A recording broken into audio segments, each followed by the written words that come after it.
지금도 살아계시는 하나님, 살아계실 뿐만 아니라 세상 모든 만물을 그리고 저희들의 생사화복을 주관하시는 하나님, 오늘 부족한 저희들 이 예배에 참석할 수 있도록 인도해 주셨음을 감사드립니다. 지난 한 주일 동안 저희들의 형편과 건강과 생명을 지켜 이 자리에 나오게 하신 것은 내가 이 세상 모든 역사를 주관하되 만물을 이끌어가되 내가 너를 통해서 그 일을 하겠다라는 그런 약속이 지금 저희들 가운데 주어져 있는 줄로 압니다. 이 약속 저희들이 명심하게 하여 주시옵소서. 세상 모든 만물을 역사를 주관하시되 하나님과 계약을 맺은 사람을 통해서 계약 공동체를 통해서 이끌어 가시는 하나님, 저희들이 그리고 저희들이 모여있는 이 교회가 그 역할 감당할 수 있게 하여 주시옵소서. 하나님께서 원하시는 바는, 하나님의 뜻은 하늘나라가 이 땅에 임하여져서 이 세상에 있는 모든 사람들이 다 하나님께서 기대하시는 바와 같은 그런 행복한 삶을 살아가는 데에 있는 줄로 압니다. 그 일을 너희가 나를 대신해서 해라. 내가 그 일을 하려고만 한다고 하게 되면은 내가 너와 함께 하리라. 내가 도와주리라. 내가 내 기도를 통해서, 내 기도의 응답을 통해서 그 일을 하리라라고 하는 그런 말씀이 저희들에게 주어져 있습니다. 말씀을 저희들이 똑바로 깨달아 알며 어찌하든지 저희들이 그 일을 감당해낼 수 있게 하여 주시옵소서. 그런데 지나간 이스라엘 역사, 교회사를 돌이켜놓고 보게 되면은 이 믿음이 없었습니다. 이런 신앙이 없었습니다. 이런 해석이 없었습니다. 이런 이해가 없었습니다. 부족한 저희들에게 은혜를 베풀어 주셔서 성경과 하나님을 올바로 먼저 이해할 수 있게 하여 주시옵소서. 그리고 정말로 믿게 하여 주시옵소서. 특별히 헌금 시간을 정해 주시고 이와 같이 부족한 저희들이 감히 전능하신 전부이신 무한하신 하나님 앞에 이 헌금을 드릴 수 있는 것은 저희들에게서 무엇을 받으시기 위함이 아니라 내가 너에게 이 세상 모든 돈들을 맡겨서 그 돈들이 똑바로 쓰여져서 이 땅에 하나님 나라가 임하게 하기를 원한다. 내가 나를 대신해서 이 세상의 돈들을 똑바로 좀 써라라는 그런 뜻인 줄로 압니다. 그런데 지난 이스라엘 역사, 교회 역사 속에 헌금에 대한 이런 이해가 없었습니다. 하나님을 잘 믿으면 물질의 축복을 받는다라고 하는 기복신앙에서 벗어나지를 못하고 있었습니다. 우리 모두를 불쌍히 여겨 주시옵소서. 헌금을 똑바로 하게 하여 주시옵소서. 똑바로 이해하게 하여 주시옵소서. 그리고 세상 돈들이 잘못 쓰여지고 있는 것에 대해서 가슴 아파하며 참으로 저희들이 사명감을 가지게 하여 주시옵소서. 물질의 축복을 기대하는 것이 아니라 세상 돈들에 대한 사명감이 먼저 있게 하여 주시옵소서. 사명의 신앙이게 하여 주시옵소서. 사명의 신앙, 사명의 신앙, 세상 돈들에 대한 사명, 안타까운 마음 있게 하여 주시옵소서. 부족한 저희들에게 은혜를 베풀어 주시어서 속히 이런 신앙이 회복되어지게 하여 주시옵소서. 이 시간이 또한 그와 같은 시간 되게 하시옵소서. 우리 주 예수 그리스도의 이름으로 기도합나이다.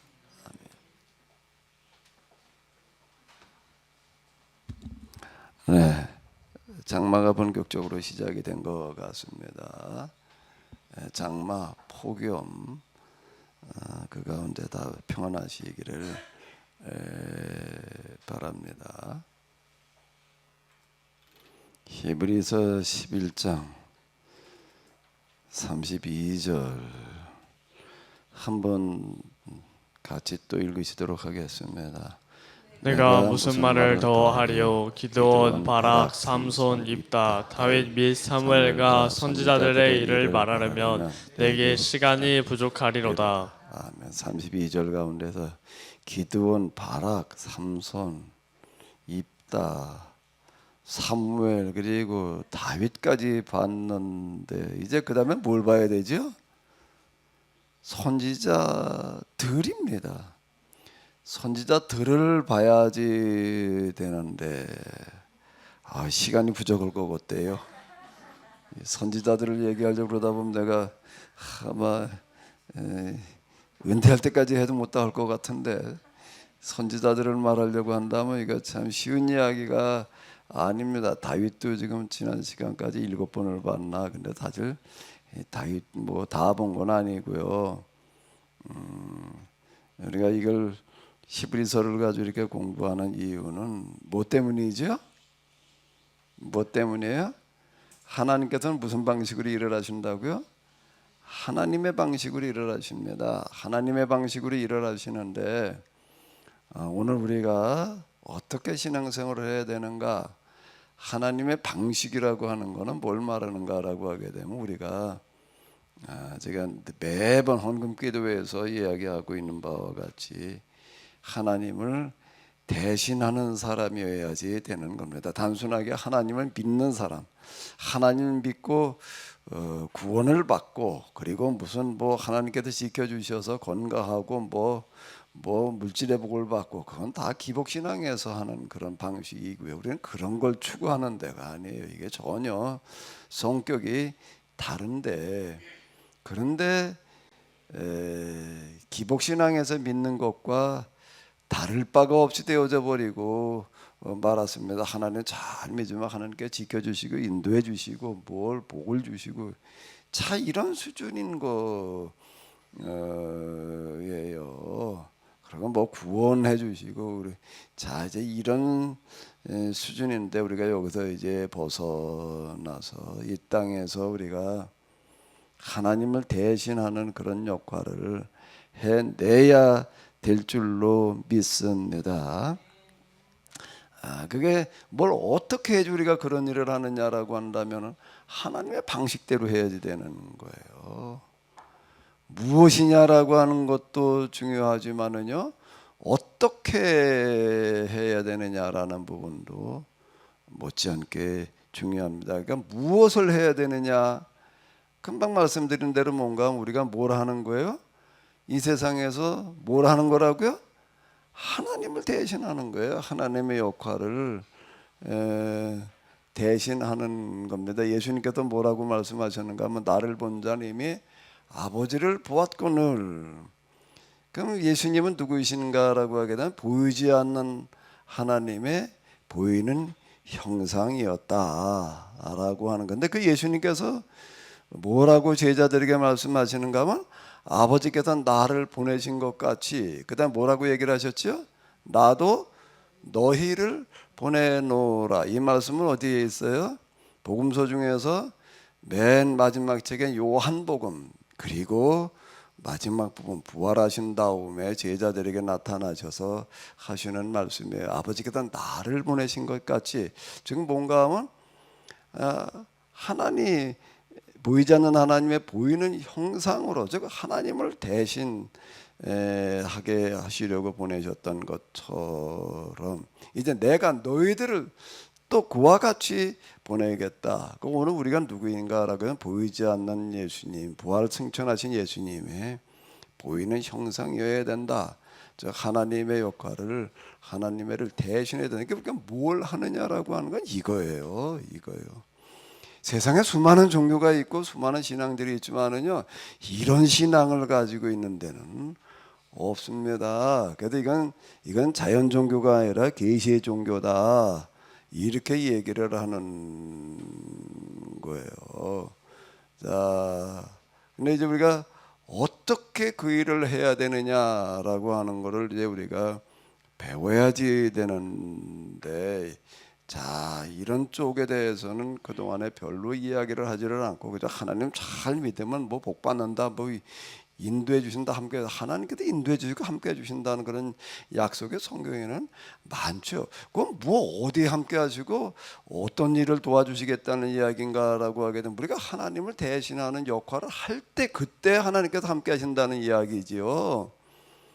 그런 일을 하려고 할 때 그 일을 도와주신다는 이야기가 되는 거예요. 그냥 그저 우리가 생각하기에 그저 우리 생각대로 볼 때 좋을 때 그냥 뭐 열심히 기도하고 열심히 신앙생활하면 하나님께서 아무 일이나 도와주신다, 그 얘기가 아니라고요. 무슨 일에 함께 하시고 무엇을 도와주신다는 건가, 이거에 대한 이해도 그동안 우리는 없었어요. 이런 부분들이 기도하면 응답하신다 말이야.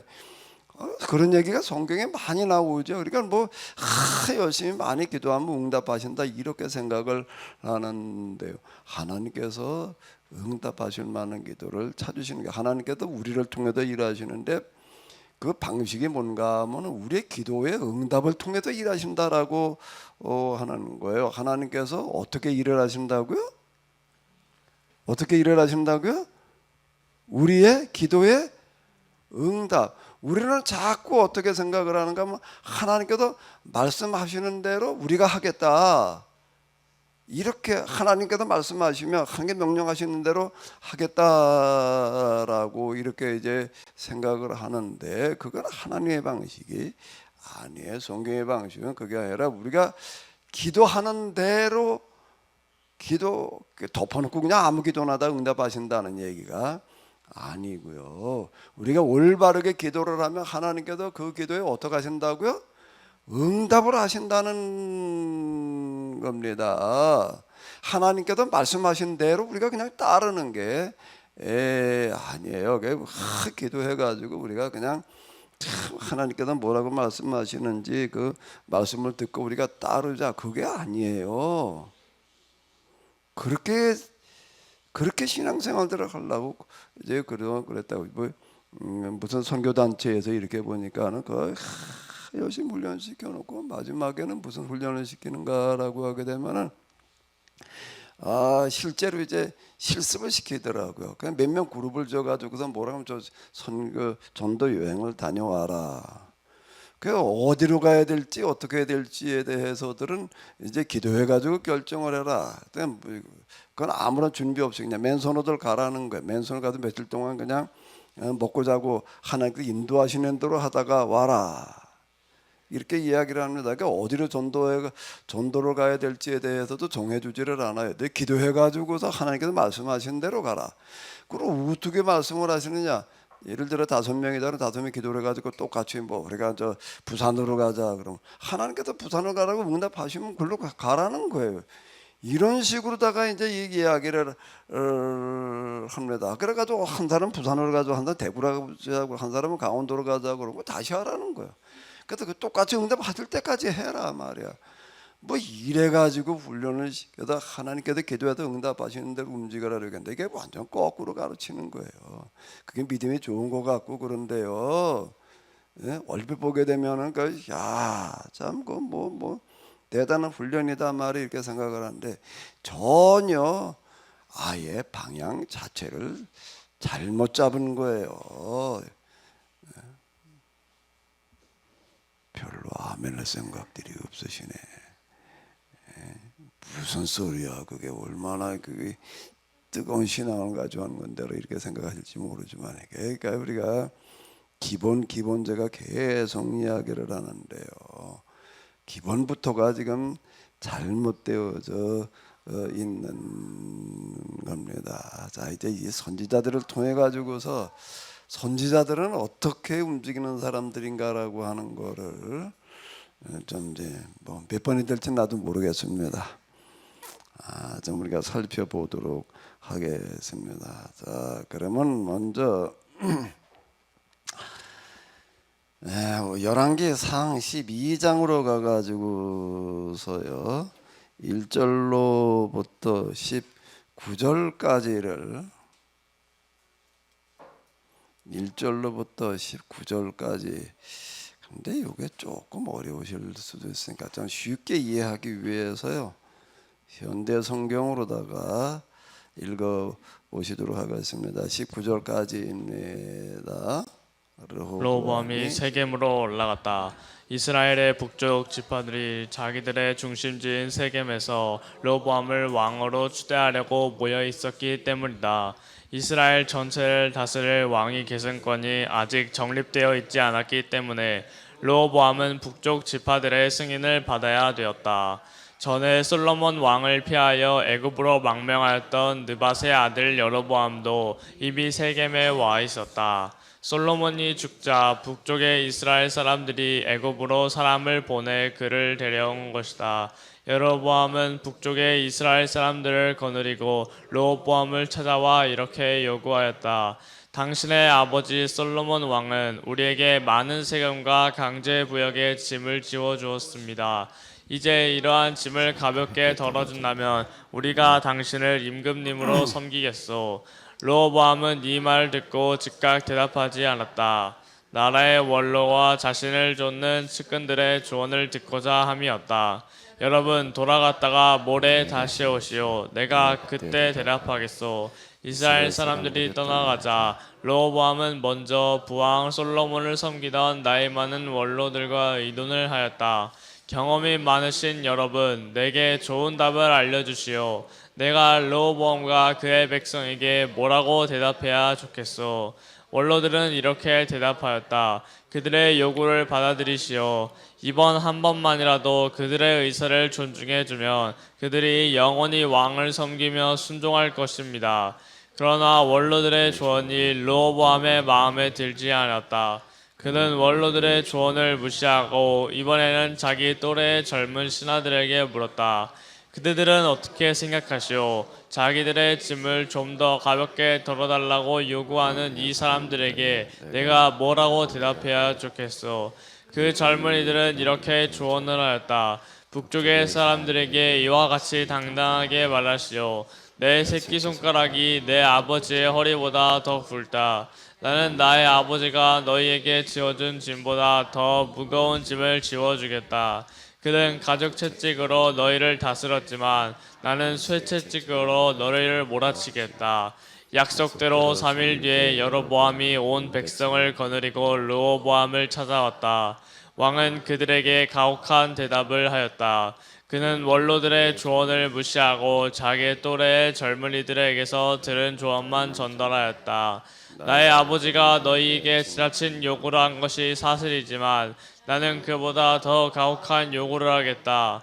선왕께서는 가죽 채찍으로 너희를 몰아쳤지만 나는 쇠 채찍으로 너희를 몰아치겠다. 왕이 이렇게 백성의 호소를 짓밟는 것은 여호와의 말씀을 속히 성취시키기 위한 것이었다. 주께서 실로의 예언자 아이야를 보내 전한 말씀이 속히 이루어져야 되었기 때문이다. 참된 예언자의 말씀을 속히 이루기 위하여 주께서 르호보암의 마음을 어둡게 하셨던 것이다. 르호보암이 북쪽 지파들의 요구사항을 들어주지 않자 그들은 모두 이렇게 외쳤다. 자, 이스라엘 백성이여, 모두 일어나 집으로 갑시다. 돌아가서 다윗과 그 집안 꼴이 어찌 되어간지 지켜옵시다. 이리하여 온 무리가 해산하였으나 유다 지파의 성읍으로 이주해 살던 북쪽 지파 사람들만은 여전히 르호보암을 왕으로 모셨다. 그러자 르호보암은 세겜에서 다시 한번 분노한 북쪽 사람들을 진정시키려고 부역 감독관인 아도니람을 그 대표자들에게 보냈다. 그러나 이들은 그를 당장 돌로 쳐 죽였다. 르호보암은 수레를 타고 세겜에서 겨우 탈출하여 예루살렘으로 돌아왔다. 이때로부터 북쪽의 이스라엘 지파들은 계속 다윗의 왕조를 배척하였다. 아멘. 자, 오늘 기도를 누가 하셨나?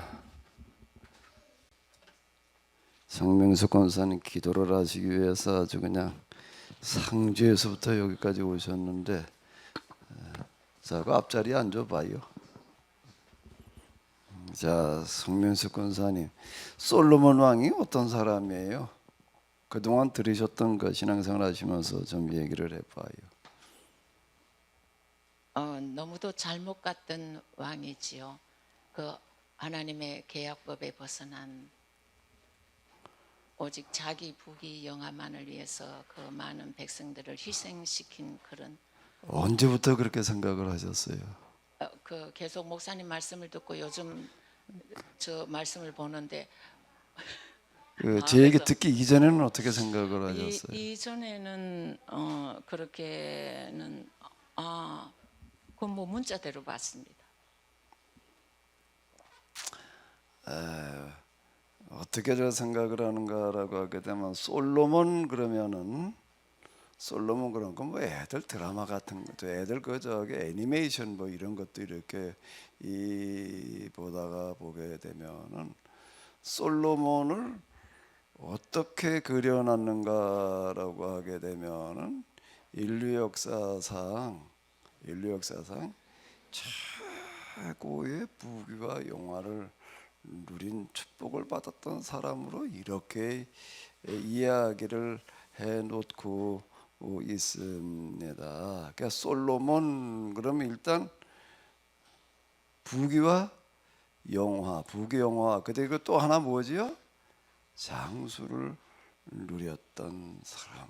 하나님께서 그런 복을 주셨던 사람. 이제 이렇게 우리가 알고 있습니다. 그러니까 성명수 권사님 금방 얘기하셨지만 이제 여기 와서 제 얘기를 자꾸 듣다 보니까 이제 계약보다 벗어났던 사람이다라고 이렇게 이야기를 하시는데요. 아마 현재 지금 교회 다니고 있는 사람들 가운데에서 솔로몬이 하나님으로부터 그런 축복을 받았다라고 생각하지 않는 사람이 있을지 모르겠어요. 성경에는 다양하게 이제 쭉 기록을 해 놓고 있는데요. 저도 그래요. 저도 성경을 이렇게 쭉 읽어 내려가다 이렇게 보게 되면은 야, 솔로몬이라는 왕은 참 대단하다. 일천 먼저 이렇게 드리고 뭐 그냥 하나님 말씀대로만 살려고 했더니 하나님께서 그런 복을 내려주셨다. 이게 이렇게 보이더라고요. 이렇게 보이고 참 놀랍다. 이제 이렇게 생각이 됐었는데요.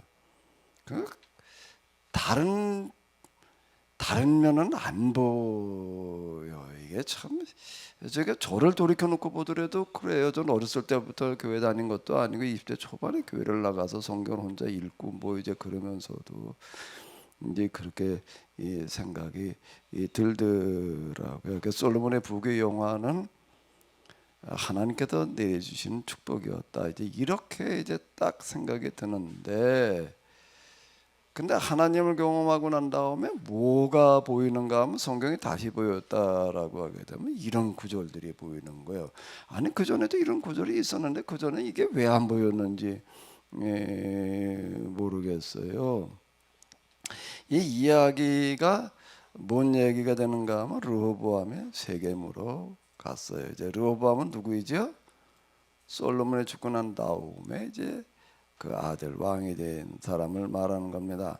왜 갔는가 하면 이스라엘 북쪽 지파들이 자기들의 중심지인 세겜으로 르호보암을 추대하려고 모여 있었기 때문이다. 이스라엘 전체를 다스릴 왕의 계승권이 아직 정립되어져 있지 않았기 때문에 르호보암은 북쪽 지파의 승인을 받아야 되었다. 이제 이렇게 이제 현대 성경을 읽는 게 좀 쉽다라고 하는 얘기는 바로 이제 이런 얘기가 이렇게 되는데, 무슨 얘기가 되는가 하면 다윗이 본래 왕이 되는 과정을 이렇게 보게 되면 헤브론에서 유다 지파의 왕이 된 거예요. 다윗 자신이 유다 지파였거든요. 그것도 군사력을 통해 가지고 뇌물을 통해 가지고서 이렇게 이제 왕이 되어졌습니다. 북쪽에서는 사울의 그 왕가를 이어가고 있었기 때문에 받아들이지를 않았습니다. 근데 이제 시간이 지나면서 이제 여기에 또 여러 가지 이제 정치적인 어떤 그런 계략들이 들어가고 이러고 해가지고서 이제 북쪽 지파의 왕까지 되는데, 북쪽 지파에서는 어떻게 받아들이는가 하면 조건부로 받아들이는 거였습니다. 조건부였어요. 바로 그 계약을 체결했다라고 이제 이렇게 나와 있는 게 바로 이제 그런 이야기가 되는 건데요. 북쪽 지파에서는 다윗의 아들 솔로몬의 아들 르호보암을 그대로 왕으로 받아들이지를 않았습니다. 조건부로 받아들이는 거예요. 무슨 얘기든 조건부로 하는 건 계약을 아주 체결을 해야 되는 거예요. 우리가 당신 이제 왕으로 인정하겠다.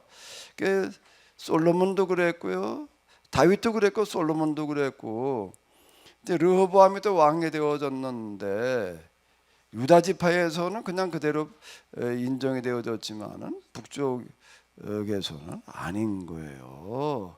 그래가지고 이제 북쪽 지파 사람들이 이제 모여 있는 세겜으로 간 거예요. 뭐라고요? 왕으로 승인을 받기 위해서 간 겁니다. 저절로 그냥 왕이 되는 게 아니에요. 왜 그렇게 다윗이, 우리가 이제 앞에서 이렇게 본 것처럼 그냥 다윗이 뭐에 현안에 되어져 있는가 라고 하게 되면은 세습이었어요. 왕의 세습을 위해서 성전을 건축하고, 왕의 세습을 왜 그렇게 그냥 얘기를 하는가, 바로 이 부분 때문에 그러는 거예요. 북쪽 사람들은 받아들이려고 그러지 않기 때문에 그러는 거였습니다. 그러니까 하나님께서 우리 왕가를 인정해 주셨다. 이제 사무엘하 7장 나단의 신탁이라고 하는 것도 이제 그렇고요. 또 마지막 부분에 나오고 있는 가시라고 하는 사람의 신탁이라고 하는 것도 또 마찬가지예요. 그러니까 우리가 지난 시간에 봤던 이 시편 18장의 내용에서도 이렇게 보게 되면 하나님께서 우리와 영원한 계약을 맺어주셨다는 겁니다. 무슨 계약이요? 우리 후손들이 계속 왕을 세습할 수 있게 해줬다라고 이렇게 계속 얘기를 하는 이유는 바로 이런 이유 때문에 그러는 거예요. 어쨌든 솔로몬이 죽고 난 다음에 르호보암이 이제 북쪽에 이제 왕으로 승인을 받기 위해서 찾아간 거예요. 근데 뭐라고 이야기를 하는가? 북쪽 사람들이 이렇게 얘기를 하는 게, 당신의 아버지 솔로몬 왕은 우리에게 많은 세금과 강제 부역의 짐을 지어 주었습니다. 이제 이러한 짐을 좀 가볍게 덜어준다면 우리가 당신의 임금으로 받아들이겠다. 이렇게 얘기를 하고 있습니다. 많은 세금과 강제 부여. 그러면은 솔로몬이 이렇게 부귀영화를 누린 거를 하나님께서 복을 주셨다라고 얘기를 앞에서는 그렇게 얘기하는 부분이 있습니다. 그런데 실제로는 그 부귀영화가 어디서 왔다는 거예요? 백성들은 뭐예요? 세금인 거예요. 강제 노역인 거예요. 이걸 통해 가지고 왔다라고 하는 겁니다. 근데 우리는 그거는 생각하지 않고, 이런 게 있어도요, 하나님께서 복을 주셨다 이렇게만 생각을 하는 거예요. 이게 너무 편향되어져 있는 어떤 이제 이런 거를 이렇게 볼 수가 있는데, 이런 구절들은 왜 안 보였는지 참 모르겠다라고 이제 이런 생각이 이렇게 들게 되는데요. 그러니까 르호보암은 이거에 대해서 이제 3일만 시간을 줘라. 그럼 내가 이제 그때 대답해 주겠다. 그리고 원로들의 얘기를 들어보니까 원로들이 뭐라 그러는가라고 하게 되면 그들의 말대로 하십시오. 그래서 그들을 섬깁시오. 그럼 그들이 당신을 왕으로 받아줄 겁니다. 그러니까 이제 젊은 르호보암이 그게 별로 탐탁질 않은 거예요. 그 젊은 부하들의 얘기를 들어봤더니 뭐라 그러는 거예요? 내 이 손가락이 뭐보다 굵다? 우리 아버지의 허리보다도 굵단 말이야. 우리 아버지는 채찍으로 다스렸지만 나는 전갈채찍, 쇠채찍으로 다스리겠다. 이렇게 이제 나가라는 거예요. 강하게 나가라. 백성들한테 굽히면 안 된다. 이제 이런 얘기가 이렇게 되는 겁니다. 그 어느 게 듣기 좋은 소리일까? 젊은 친구들이 하는 얘기가 듣기가 좋죠. 그대로 얘기를 했더니 뭐라고 이 얘기를 하는가 하게 되면은 자 이스라엘 백성이 모두 일어나 집으로 갑시다. 돌아가다 다윗과 그 집안 꼴이 어찌 되어야 하는지 지켜봅시다. 그런 거예요. 그러니까 이제 대표자를 보냈더니 어떻게 했다고요? 그 자리에서 때려 죽이는 거예요. 그래가지고 르호보암은 수레를 타고 세겜에서 겨우 탈출해가지고 예루살렘으로 돌아갔다. 이스라엘 사람들은 그들만의 모임을 갖고 여로보암을 왕으로 세우고 유다 지파 외에는 다윗 왕조를 섬기는 사람이 아무도 없었다라고 이렇게 이제 이야기를 하고 있습니다. 자, 다윗이 그렇게 왕권을 세습해주고 싶었지만 이게 안 되는 거예요. 솔로몬 때까지 겨우 유지되다가 그 다음에 가가지고서는 다 이제 파토가 나고 말았는데요. 자, 그러면 이제 여기서 우리가 조금 뭘 좀 한번 이제 생각을 해보는가라고 하게 되면은 여러분들이 이제 너무나도 잘 알고 있는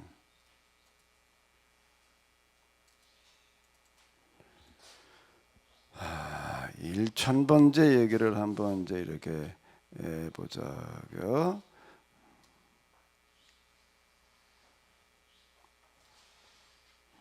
자, 여기 한번 읽어 보시기 바랍니다. 한 번은 솔로몬 왕이 예루살렘에서 북서쪽으로 12km 지점에 있는 기브온으로 갔다. 그곳에는 이스라엘 전국에서 가장 유명한 산당이 있었다. 솔로몬은 그곳에 있는 제단에서 수백 마리의 짐승을 잡아 희생제물로 바쳤다. 그가 이렇게 북쪽 지파의 영토에 가서 제사드린 것은 그곳 백성의 지지를 얻고 통치에 필요한 계시를 꿈속에서 보고자 하는데 목적이 있었다. 네.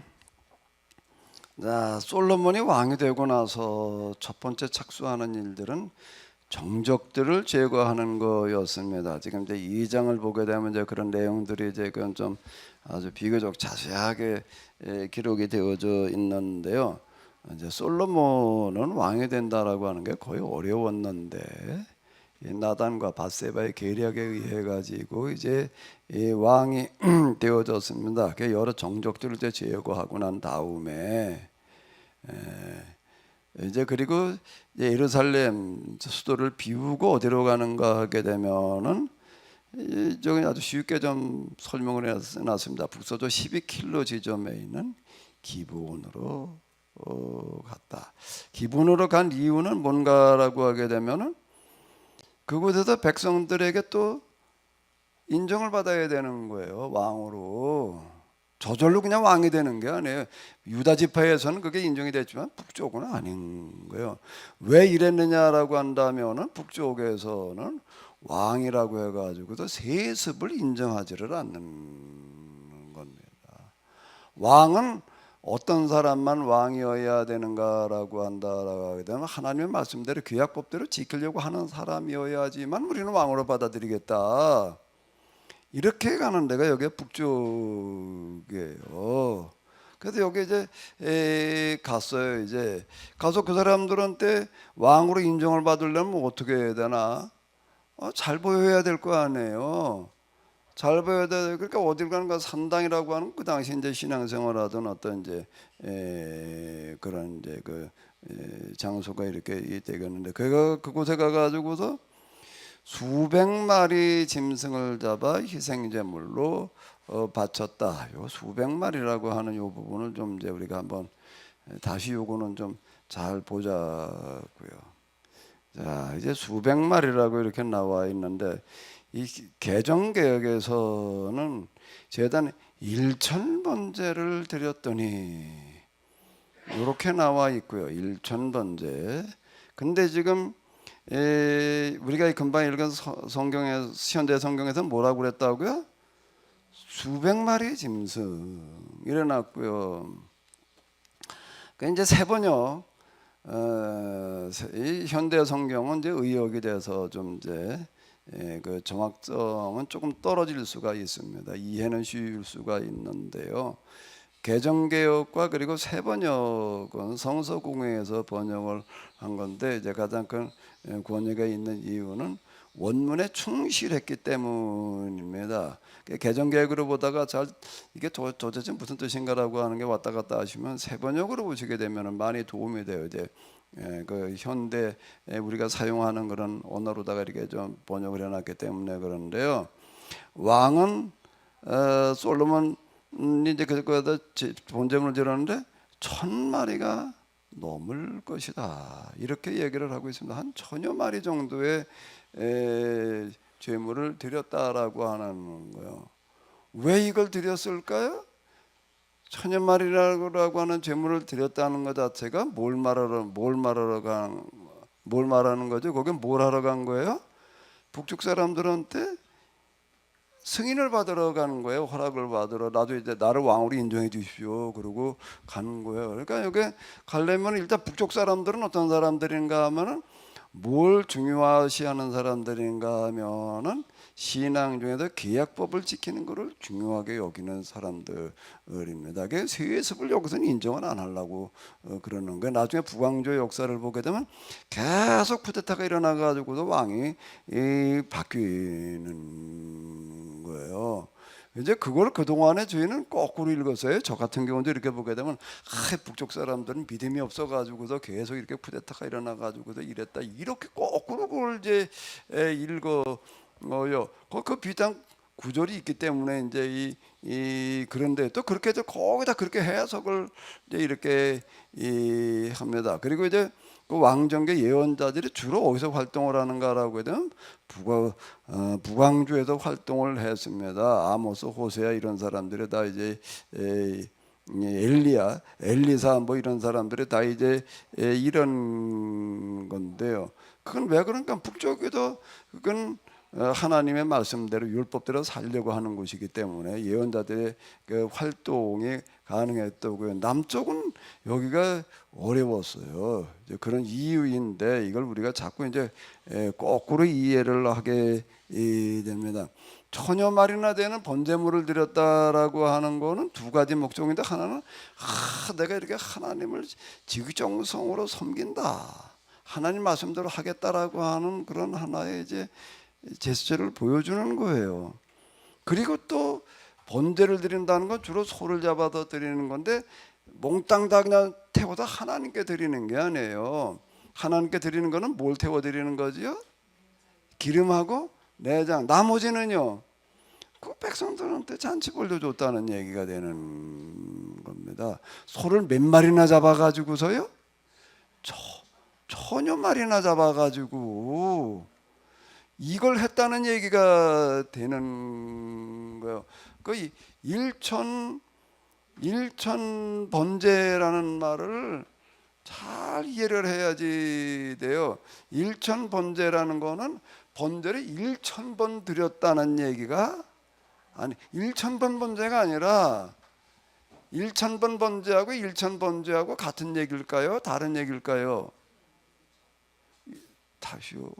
그 무슨 얘기냐 그러시는 것 같아요. 사모님 표정을 보니까 표정이 재밌어. 사모님 1000번 번제하고 1000 번제하고 같아요? 달라요? 1000번 번제는 2000번을 드린 거를 말하는 예. 2000 또 하나는 1000 번제는 그거는 1000마리 1000마리를 드렸다는 얘기가 되는 거죠. 1000 번제하고 1000번 번제는 다른 얘기예요. 1000 번제를 1000번 드린 걸로다가 이렇게 오해들을 해가지고서 솔로몬이 하나님 앞에 이렇게 1000번을 번제를 드렸더니 이렇게 꿈속에서 그냥 응답을 하셨다 그래가지고 또 1000번 번제를 드린다라고 그래가지고 또 그렇게 헌금하는 사람들이 있어요. 주일마다 1000번 헌금을 하려고 그러다가는 죽을 때까지 해도 어려울 것 같으니까 어떻게 하는가 하면 주로 이제 새벽기도들을 나오면서요. 새벽기도 1000번 헌금을 하려면 몇 년 해야 되나 한 3년 가까이를 해야 되는데 한 3년 가까이 한 번도 안 빠지면서 1,000번 헌금을 하는 사람들이 이제 있습니다. 이제 새벽만 해가지고서는 시간이 많이 거니까 이제 새벽에도 하고 주일날도 하고 수요일날도 하더라고요. 그렇게 하는 여기도 그렇게 하던 분이 있지 않으려나 모르겠네. 사모님 그런 거 안 했어요? 저는 안 했고 강단에 1,000번 정도 올라온 거는 알아요. 그 교인들 가운데 그렇게 하는 분이 있었어요? 부모님 그렇게 허락 그러셨는가 보구만. 우리가 하라고 그런 게 아니라 어디 사시다가 오셨어요. 딴 데서 있던 분이 오셔가지고 그렇게 하는 분이 있었다고. 여기 또 혹시 그런 거 같은 분은 안 계신가 모르겠네. 이힐 짓고 해봐요. 이정승 권사님 그런 거 안 했어요? 어째 그런 걸 안 하셨을까? 1,000원씩이라도 하면 되지.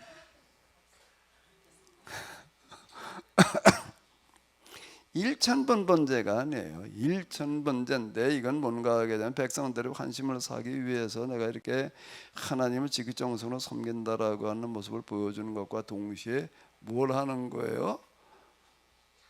잔치벌도 주는 거예요. 소리 1,000마리나 잡아가지고서 이걸 얘기를 하는 겁니다. 근데 솔로몬이 또 이제 그것만 하고 끝나지를 않아. 1,000번을 그렇게 하다가 어느 날은 또 뭐라고 얘기를 하는가 하면은 1,000마리의 소를 잡아서 잔치를 벌인다는 건 하루에 1,000마리를 잡지는 않았을 거 아니에요. 여러 날을 두고서 이제 북쪽 지역 사람들을 이제 다 불러다가 그냥 이제 요즘 우리가 쓰는 말은 구워 삶는 거예요. 이제 구워 삶느라고 이제 그러다가 이제 어느 쯤 물이 익으니까 또 뭐라고 얘기를 하는가 하면 이렇게 얘기를 해요. 이건 너무 잘 알죠? 안 읽어도 되겠죠? 시간 가니까는요. 하나님께서 꿈에 나타나셔가지고 야 네가 이렇게 지극정성으로 나한테 번제를 드리는데 도대체 내가 너한테 뭘 해주면 좋겠냐 그랬더니 저에게 정직한 마음을 주십시오. 그래서 백성들을 잘 다스리게 해주십시오. 이렇게 얘기를 했대. 그랬다 하나님께서 야 네가 구하는 게 참 내 마음에 맞다 말이야.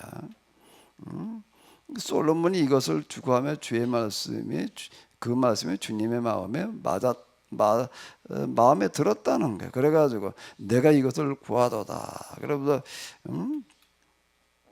내 말들은 내게 지혜와 총명을 주고 그거와 더불어 내가 구하지 않냐 또 뭐까지 주겠다? 부귀와 영화 또 장수까지 주겠다. 자 이렇게 이제 이야기를 합니다. 부귀 영화 장수를 약속해 주셨다. 이렇게 얘기를 해요. 근데 그 얘기를 누가 했을까? 그 얘기를 누가 하는 거죠? 솔로몬이 하는 거예요. 솔로몬이 하나님께서 말씀하셨다는 거예요. 꿈에서 말씀하셨다 이렇게 이제 얘기를 합니다. 성경 가운데 레위기라고 하는 책이 있는데요. 레위기라고 하는 책은 레위인들에 관한 이야기가 기록되어져서 레위기 그러는데요. 레위기를 읽어보게 되면 참 재미없어요. 딱딱하고요. 그 이제 성경을 한번 통독하자 그래가지고 그냥 다 읽으려야 되는데 레위기로 가면 굉장히 힘듭니다. 읽기가요. 그래가지고 이제 뭐 일명수면제 이제 이렇게 이야기를 하고 그러는데요. 근데 이스라엘 사람들은요. 아이들한테 성경을 가르칠 때 뭘부터 가르치는가 하면 레위기부터 가르칩니다. 우리는 창세기를 가르칠 것 같아요. 아담의 이야기, 선악과, 그다음에 요셉의 얘기, 야곱의 팥죽 얘기, 이런 게 좋을 것 같은데요. 그게 아니야. 레위기를 먼저 가르칩니다. 애들이 제일 먼저 똑바로 배워야 될 책이 레위기다. 이렇게 이야기를 하고 레위기를 먼저 가르쳐요. 그 애들이 레위기를 그럼 어떻게 공부를 할까 말이야. 근데 레위기라고 하는 게 뭐냐라고 하는 거는 역사 속에서 봐야지 그게 뭔지가 이해가 되는 건데요. 그대로 올라가서 이렇게 보게 되면 모든 종교들이 다 신비에다가 이렇게 가려놓습니다. 그 종교를 이끌어가는 제사장들 그다음 제사장들인데 이제 그 성직자들이에요. 이 사람들이 다 뭔가 신비로 이렇게 가려놔요. 이 하나님의 세계는, 신앙의 세계는 신비한 세계다. 여기는 신비 체험을 해야지 된다. 뭐 지난주 여기 왔다 우리 이상한 목사님도 뭐 어떻게 돼가지고 영성을 배우러 그때 돌아다녔는데, 가는 데마다 다 뭐라고 신비 체험을 해야 된다. 근데 자기는 아무래도 안 되더라는 거야. 난 아무래도 안 되는데 이거 왜 어떻게 해야 되냐. 그러니까 당신은 그러면 영성 근처도 못 간 사람이다. 뭐 이렇게 얘기를 하더라라고 이렇게 얘기를 하는데, 지금도 그래요. 영성을 그럼 다 신비한 무슨 길 그 대표적인 책 가운데 하나, 영성 서적 가운데 하나 언노운 클라우드라고 하는 게 있습니다. 이제 클라우드는 구름이고요, 언노운은 알려지지 않은 구름. 그 미지의 구름, 하나님께로 가는 길은 구름 속 안개 속에 헤매는 것 같아도 뭐가 뭔지 잘 분간이 안 된다. 이제 신비의 세계다. 이제 이런 제목인데요. 사실 그런 책들 내용들이 많습니다. 하나님께로 가니까 당연히 신비하겠지. 그냥 신비한 많은 일들이 일어나죠. 또 신비한 체험들이 좀 일어나거든요. 이렇게 생각을 하는데 레위기를 읽어보게 되면 신비라는 걸 싹 걷어버렸어요. 언노운 클라우드가 아니라 이거는 노운 클라우드야. 이거 알려진 구름이야. 아주 엔라이팅 클라우드, 아주 그냥 아주 구름을 싹 걷어내 버리는 겁니다. 안개를 싹 걷어내 가지고 투명하게 만들어 놓는 거예요. 그거를 책으로 써놨습니다. 고대 종교로 올라가게 되면요, 제사장들이 하는 그런 일들은 1급 비밀 문서예요. 그들만의 비밀이에요. 일반인은 몰라야 되는 거예요. 그리고 뭐라고 그러는가, 일반인들은 하나님께서 이렇게 계시하신다 이렇게 말씀하시는데 꼭 이렇게 나갑니다. 그러니까 사람들이 하나님께서 말씀하셨다니까 그냥 따라가게끔 이렇게 만들어놔요. 근데 레위기라고 하는 거는 뭔가 하면 모세라는 사람이 그 짓거리를 못하게 하는 거예요. 거기에 보게 되면 레위인들은 기록된 대로 하라는 거예요. 이걸 문서화 시켜가지고 모든 백성에게 공개를 하고 어린아이들에게 이걸 다 가르쳐라. 어린아이들이 이거부터 가르쳐라. 뭘 말하는 거겠어요? 제사장들이 허튼 수작 못하게 하는 거예요. 성직자들이요. 그리고 그 허튼 수작에 쏘가 넘어가지 마라. 계시라고 그래가지고 거기에 쏘가 넘어가지 말라는 얘기는, 계시라는 이름도 없어요. 나중에 신명기라는 책을 또 내려가서 일부의 마지막에 신명기잖아요. 내가 지금 너에게 말하는 이 말씀대로, 계명대로, 규례대로, 법도대로 행하라고 했지. 야, 네가 어려운 일 있을 때마다 가서 기도해가지고 하나님께 응답받아가지고 해라. 그런 말 한마디도 없어요. 저건요, 아멘을 안 해. 뭔 소리야? 나 기도해가지고 응답받아야지. 이게 허튼 수작이라는 거예요. 무슨 수작이라고요? 이 얘기에 공감을 되려나 은혜가 되려나 모르겠네. 하나님한테 기도해서 응답을 받아가지고 해야지 말이야. 하나님께서 계시해 주신 대로, 말씀하신 대로 해야지. 여태 맨날 그 소리만 들은 거예요. 아닌가? 이정선 권사님 끄떡끄떡해서 마이크 좀 주고 봐요. 이정선 권사님한테 마이크 좀 줘봐요. 송명수 권사님 마이크 어디다 갖다 놨어요? 왜 끄떡끄떡했나 어디? 이정선 권사님 무얼 끄떡끄떡한 거예요?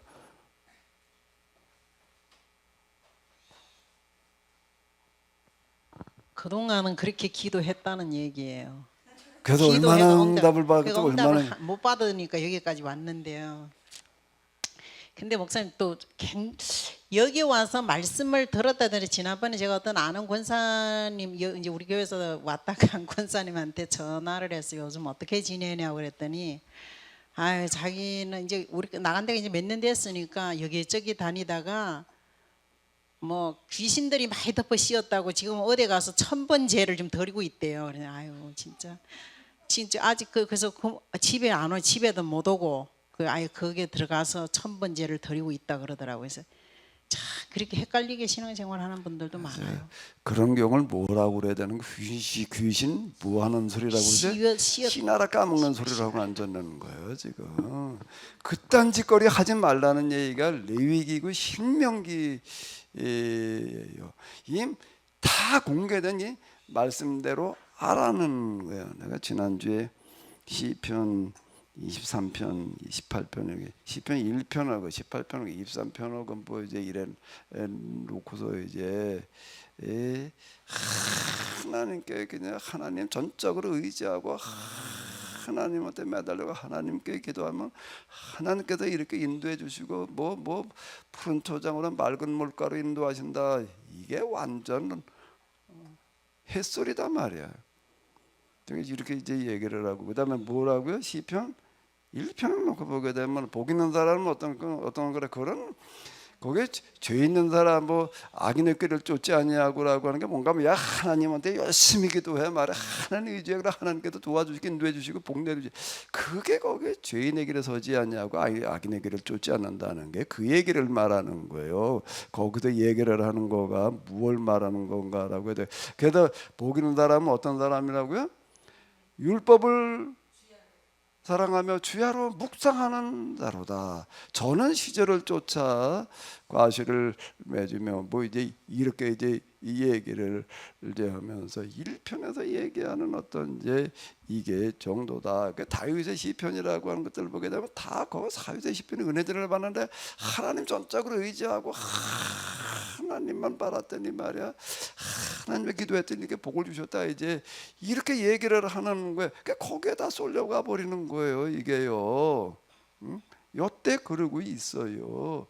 그래서 결국 가서는 뭔가 하게 되면 콩 심을 때 뭐 나고 파 심을 때 팥나는 법이단 말이야. 이게 법으로 돌아가는 거다. 사람마다 다 아유 그건 너무 힘들어. 야 좀 뭐 순하는 방법 좀 없나 말이야.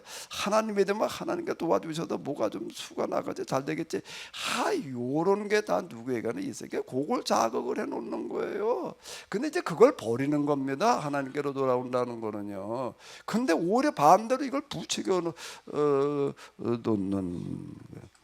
그랬더니 뭐 그동안에 딴 사람 가지고 얘기할 때는 별로 얘기들이 없더니 지난주 시편 가지고 얘기를 했더니 은혜 받았다고 그러는 사람들이 좀 몇 명이 있는 것 같더라고요. 콩 심은 데 콩 나고 팥 심은 데 팥 난다는 말에 은혜를 받았다. 여기 있는 그런 분은 안 계신가?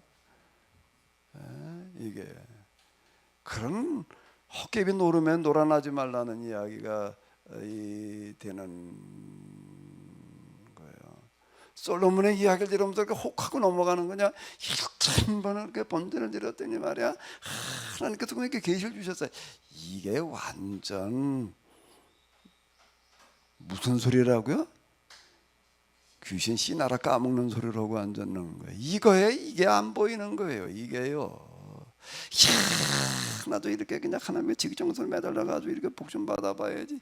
그차 요렇게 되게끔 돼 있어. 이게 둘 중 하나예요. 이게 게다가 하나님께 이렇게 복을 주셨다 이러고 있는 거예요. 이제 솔로몬은요. 그 둘 중 안에 하나야. 어디가 하나 둘 중 안에 거짓말이야 하나는. 솔로몬이 이렇게 하나님께다 꿈에 그냥 계시를 해주셔가지고 내가 지금 이렇게 그냥 큰 복을 받아가지고 살고 있다라고 얘기를 하는 소리가 한 군데 있고 또 한 군데 소리는 뭐라고요? 이제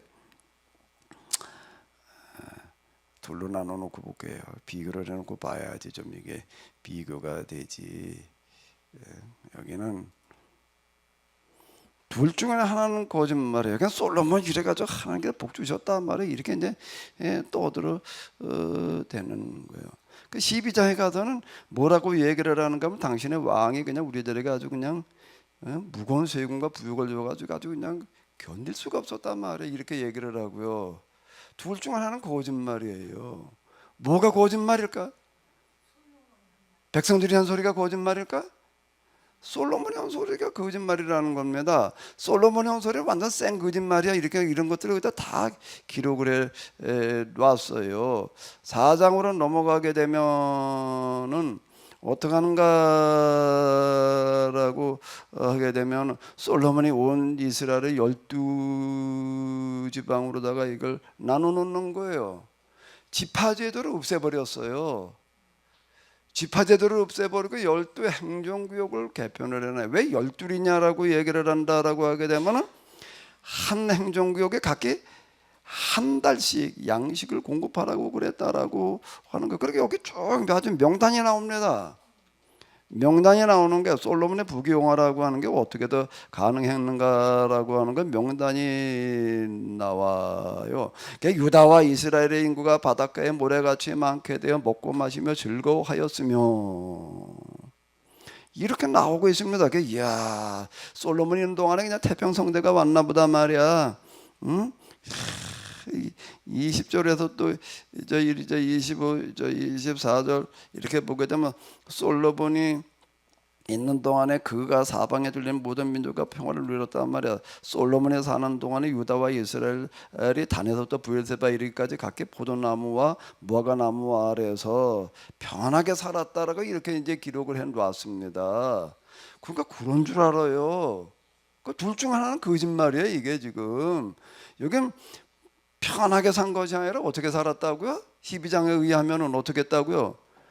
아주는 죽을 고생했다는 거예요. 왜 죽을 고생을 했는가라고 하게 되면은 우리나라 강원도 땅덩어리 말하는 먹거리 12로 나눠가지고 한 행정구역에다 한 달 동안 음식물을 갖다가 대줘야 되는데 어떻게 대줘야 되는가 하면 하루에 먹어치우는 게 밀가루가 30고루. 이게 고루라고 그랬으니까 뭔 소리인지 몰라. 이게 이제 뭘로 좀 바꿔야 되는가라고 좀 이제 하루에 얼만큼 먹어치우는가 하게 되면은 솔로몬이 하루에 먹어치우는 양식이 얼만큼이라고요?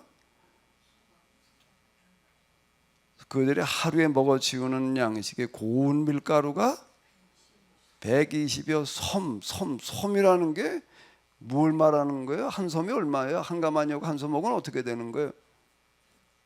잘 몰라요?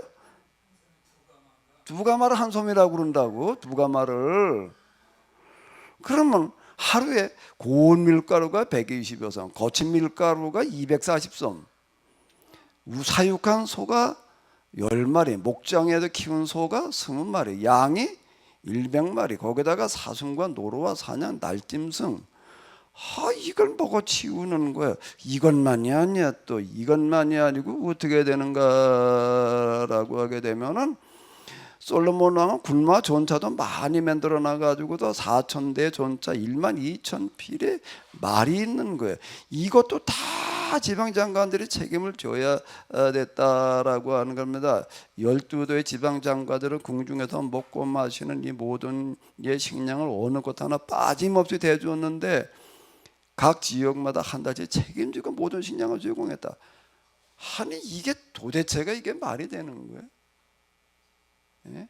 이렇게 가지고도 부귀영화를 누렸다는 얘기지. 여기 이렇게 다 기록을 하니까 이런 거는 안 보이는 거예요. 하나님께서 복을 주셔서 그냥 이런 것만 보이는 거예요. 이게 어떻게든 난 눈이 삐었어. 이게 지금 이런 것만 보여가지고 나도 1,000번째를 가지고 이런 복을 받아보겠다고 지금 그러고서 달라드니 말이에요. 이게요. 자, 그 1,000번째는 또 신앙 좋다고 또 그거 부추겨놔. 또 이거 저기 하지 말아라 그래야지. 예? 내가 어디 몇 번 전에 교회 돌아다닐 때 가면 꼭 1,000번째 헌금이 올라오더라고요. 꼭 가면은 자임 목사님 뭐라고 그러는가 하면 헌금 기도를 꼭 좀 해달라. 근데 이름 다 불러가면서 하라고 꼭 그러는 거예요. 또 이걸 안 할 수도 없고 뭉뚱이라도 그냥 하면 좋겠는데 일일이 불러가면서 뭐 아무게 뭐 했습니다. 아무게 뭐 이걸 다 왜 그러냐. 그렇게 헌금이 더 많이 나오는데 솔로몬이라는 사람이 또 어떤가라고 하게 되면은요.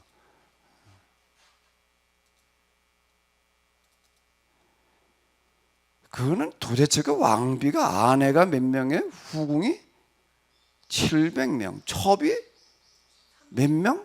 300명. 다 해서 몇 명이야? 인류 역사상 후궁을 둬도 1,000명씩 궁녀가 1,000명이 아니에요. 궁녀가 1,000명이 아니고 후궁이 1,000명이야 이게 도대체가. 후궁이 1,000명인 거예요. 그러니까 후궁이 1,000명이려면은 그래도 후궁도 왕비라고요. 최소한 지분 한 채씩 줘줘야 될 거 아니에요. 지분 한 채 줘주고 거기다 하녀들도 후궁들 몇명 궁녀들도 붙여줘야 될 거 아니에요. 도대체가 이게 그러니까 그들이 다 먹어치우는 양이 그렇게 많은 거예요. 이게 지금 이걸 복 받았다고 그러면 어떻게 해, 이걸 복 받았다고 말이야 그러고 있으니 이놈의 서양 문화는 어떻게 된 건가 하면 애들 애니메이션 그 솔로몬은 그냥 뭘 하나님으로서 인류 역사상 가장 큰 복을 받은 부귀영화를 누리는 이런 사람으로다가 이렇게 그려져 있어요. 이게 그러니까 말이 안 되는 소리야. 말이 안, 이게 눈이 뼈 가지고서 뭐가 어떻게 된 건지 분간이 안 되는 거예요. 자, 도대체가 후궁을 1000명씩 두고 산 그런 왕은 세상에 없어요. 정신이 나간 거지요. 그러고서 뭐라고 떠들어대는 건 온 이스라엘 사람들이 그냥 다 뭐 다네다 부엘사바에 이르기까지 다 그냥 평안하게 살았다 이렇게 써놨습니다. 누가 그렇게 한 소리일까? 누가 하는 소리일까? 이런 소리가 솔로몬과 그 떨거지들이 하는 소리지요. 하나님께서 하시는 말씀이 이거는 아니에요.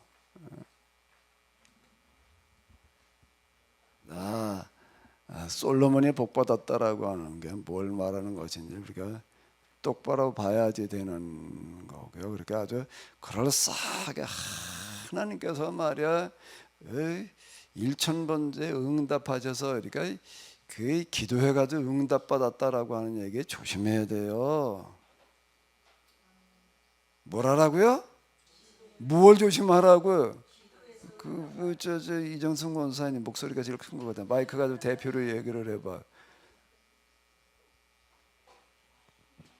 기도해서 응답 받았다는 거 조심하라는 거예요. 기도해서 응답하시는 게 있어요. 없다는 얘기가 아니에요.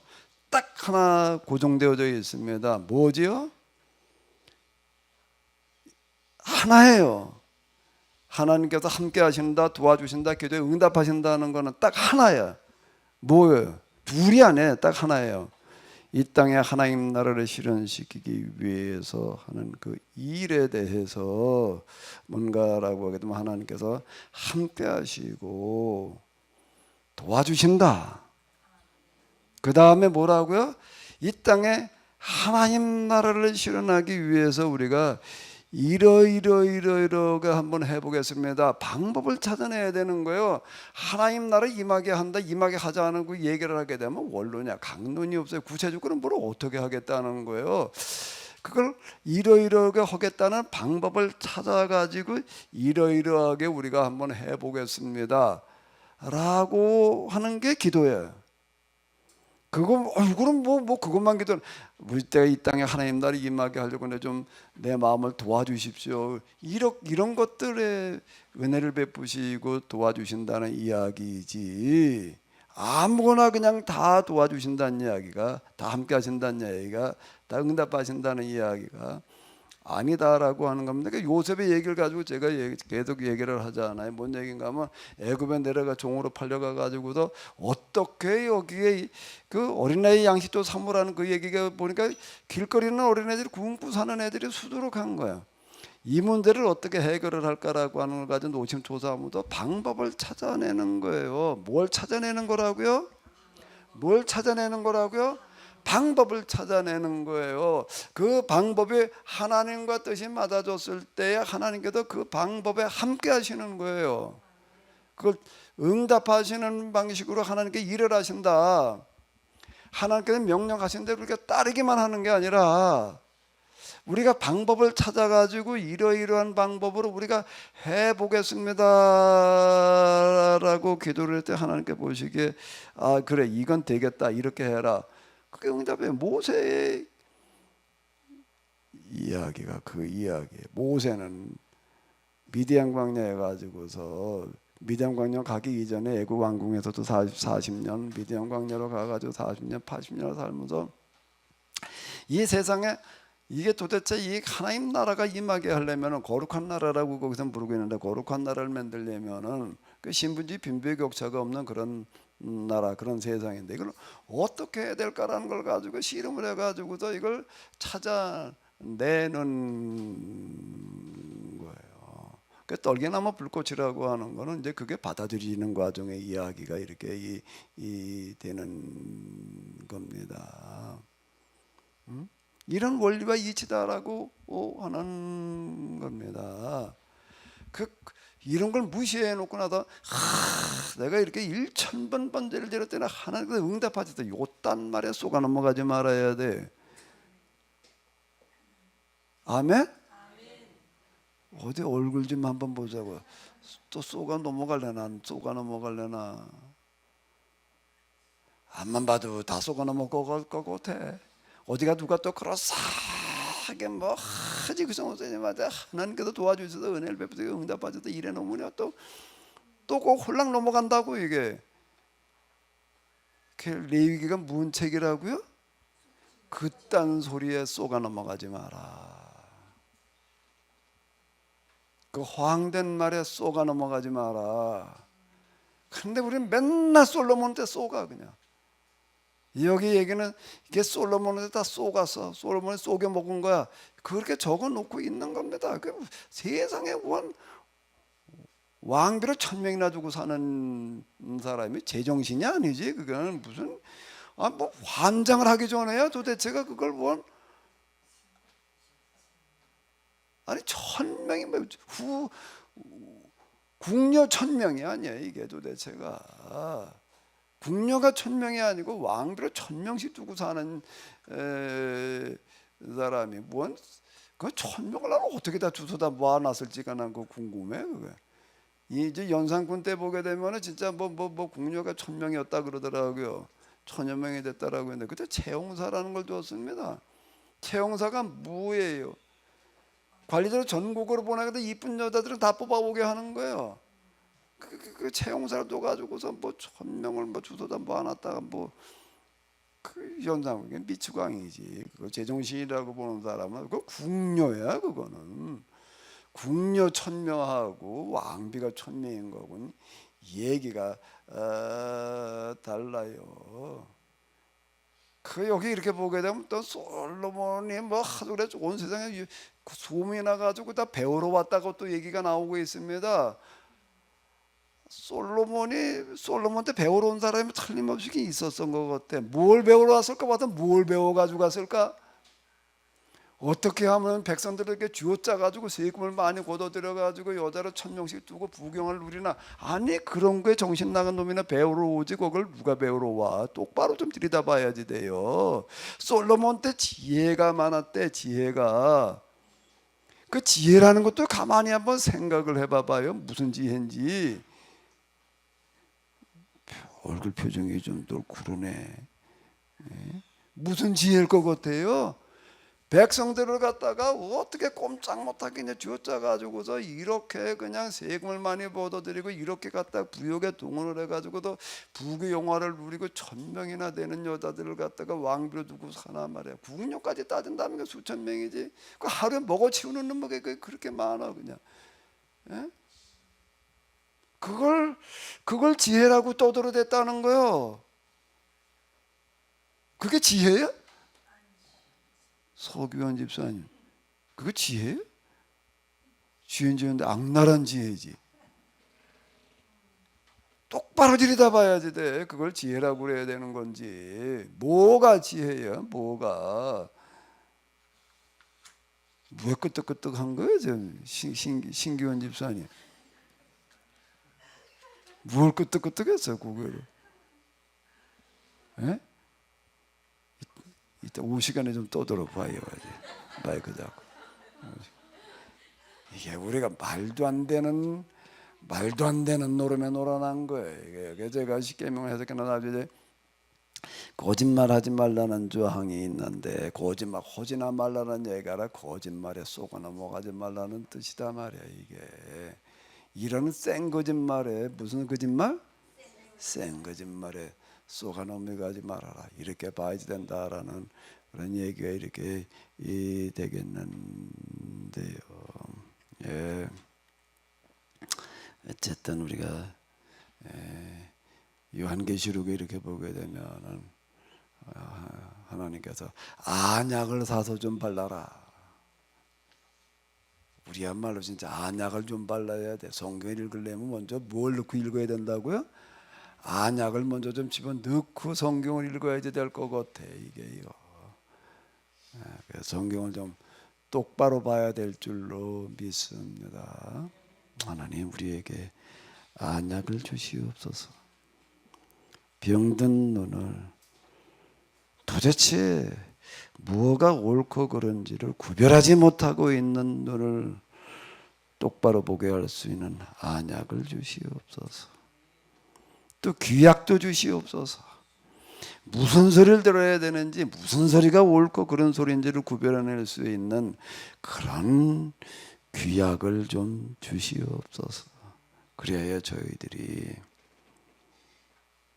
악마가 거짓에 판치는 이 신앙의 세계에서 쏙지 않게 하여 주시옵소서. 똑바로 갈 수 있게 하여 주시옵소서. 우리 주 예수 그리스도의 이름으로 기도하옵나이다.